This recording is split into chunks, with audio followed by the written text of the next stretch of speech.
Welcome to Time Travelers. Join us as we head back in history and meet moments that changed the world, encounter people whose lives were changed forever. This is Time Travelers.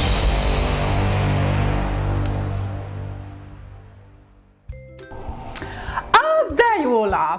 Welcome to Time Travelers with me, Hetty the Historian. Now, throughout time, people have always understood that you can't just take stuff for free. First came bartering. Would you like to swap this cauliflower for a chicken, perhaps? No? Anyway, then money was invented, and my friends would like to tell you some fun facts about the amazing history of money.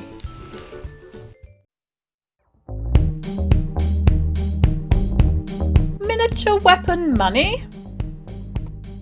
Did you know the first type of money to be used in ancient China was in the shape of small weapons? These were a bit sharp to carry around. Ouch. So eventually they were changed for smooth round coins. How the piggy bank got its name? Piggy banks are not named after pigs. They're named after a type of clay called piggy. The Victorian science fiction credit card. Did you know the first ever mention for a credit card was found in a science fiction book and it was written in 1888? The person we're meeting today found herself in a situation where the price that needed paying was just too much. Thanks to the wonders of time travel and Zoom, we can find out exactly what happened. Hello, Ruth. Hi everyone, can you hear me all right? Yes, the sound quality is amazing for 1,000 years or so BC. Now, Ruth, I believe that your story starts with a tragedy.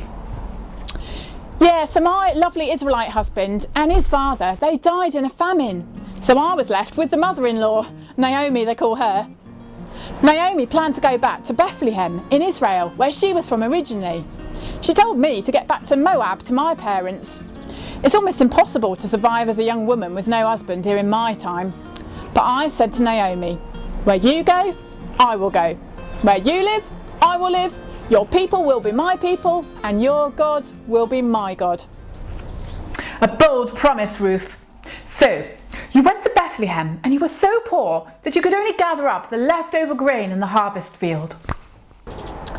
Yeah, it was a bit awkward, except we really were that poor. But sometimes the farmers, they leave a bit of barley behind for us financially challenged folk. Anyway, just so happened I ended up gleaning my grain in the field of a very kind farmer called Boaz. And it just so happened that he was a distant relative of Naomi's. So Naomi and I, we thought maybe Boaz could be our family redeemer.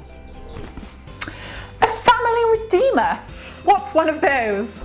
Well, it's all part of God's law for his people to look after widows like us and to keep the land in the family. It meant that if Boaz could buy the land, then he should do it.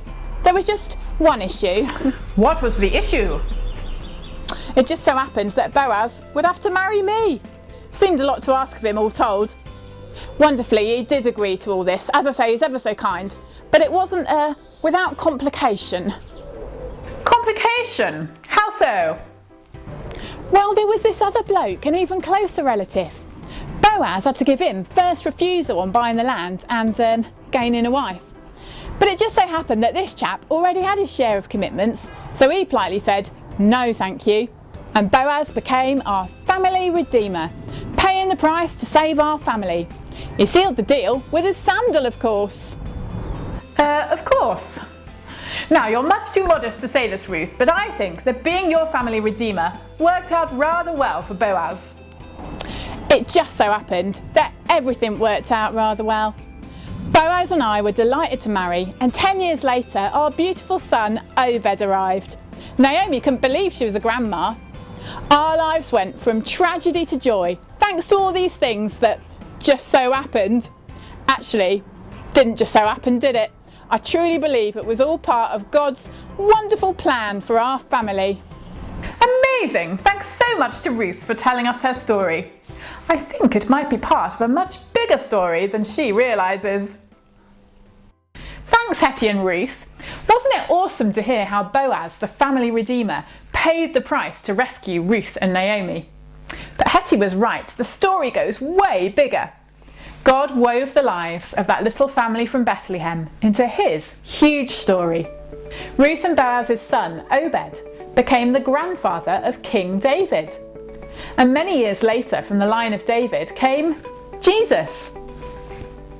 Jesus came to pay the price that we could never pay, the cost of turning our backs on God.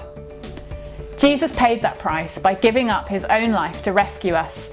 He is the ultimate Redeemer. In him we have redemption through his blood, the forgiveness of sins, in accordance with the riches of God's grace. God still loves to use ordinary people like Ruth, like me, like you, as part of his plans for the whole world.